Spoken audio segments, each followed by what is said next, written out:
ഇത് മസ്റ്റായിട്ട് നിങ്ങൾ കേൾക്കേണ്ടതാണ്. പലർക്കും അബദ്ധം പറ്റിയതാണ്. നമുക്ക് പല അസുഖങ്ങൾ വരും.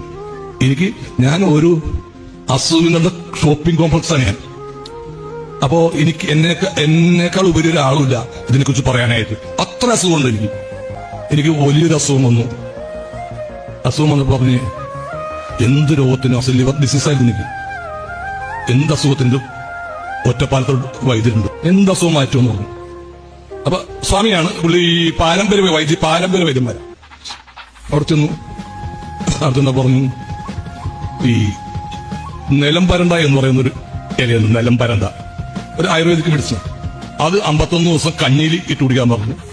51 ദിവസത്തിന് 501 ദിവസം വരെ കഴിച്ച് ഒരു മാറ്റമില്ല.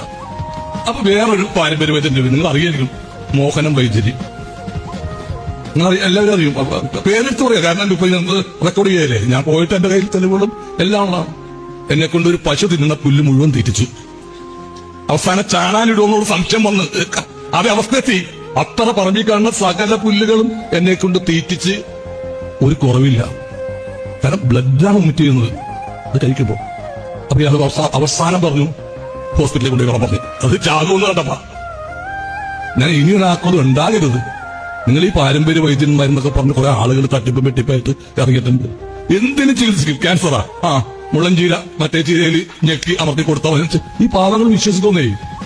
അങ്ങനെ മാറ്റാൻ പറ്റില്ല. ഷുഗറിന് മരുന്നെന്ന് വെച്ച് പത്രത്തിൽ വരെ ഈ എന്താ നമ്മുടെ വാട്സാപ്പിൽ ഫേസ്ബുക്കിലൊക്കെ ഷുഗറിന് മരുന്ന്. അതിന് ആളുകൾ കാശ് കൊടുത്തയച്ചിട്ട് വാങ്ങിക്കുക. ഷുഗറിന് മരുന്ന് കണ്ടുപിടിച്ച അവന് നോബൽ പ്രൈസാ. ആ സ്ഥലത്താണ് കേരളത്തിൽ ഷുഗറിന് മരുന്ന് പറഞ്ഞിട്ട് വിൽക്കുന്നത്. സാക്ഷര സമ്പന്നരായ സ്ഥലത്ത് ഷുഗറിന് മരുന്ന് കണ്ടുപിടിച്ചിട്ട് ഇത് വാങ്ങിച്ച് കഴിക്കുന്നതോ ഒക്കെ നല്ല എമ്മക്കാരും ബി എക്കാരും. അതാണ്. അപ്പൊ ദയവ് ചെയ്ത് നിങ്ങൾക്കൊരു അസുഖം ഉണ്ടെങ്കിൽ നിങ്ങൾ നല്ല ഹോസ്പിറ്റലിൽ പോയിട്ട് ഡോക്ടറെ കണ്ട് മാറ്റുക. ഇന്ന് ഇതെല്ലാം പറഞ്ഞ് പുഷ്പം പോലെ എടുത്ത് മാറ്റും. പൈസ വേണം, പൈസ സംഭവമുണ്ട്, പൈസ വേണം. പക്ഷെ എന്നിരുന്നാൽ പോലും പൈസ ഉണ്ടെങ്കിൽ നല്ല ഹോസ്പിറ്റലിൽ പോയിട്ട് നല്ല ട്രീറ്റ്മെന്റ്. ഇല്ലാത്തവർ സർക്കാർ ആശുപത്രിയിൽ പോയാലും ശരി ഇതേപോലെ കള്ളന്മാരിന്ന് പെടരുത്, നമ്മളെ കുടുംബം വരമ്പിപ്പിക്കരുത്. ഇതാണ് എനിക്ക് തരാനുള്ള മറ്റൊരു സന്ദേശം.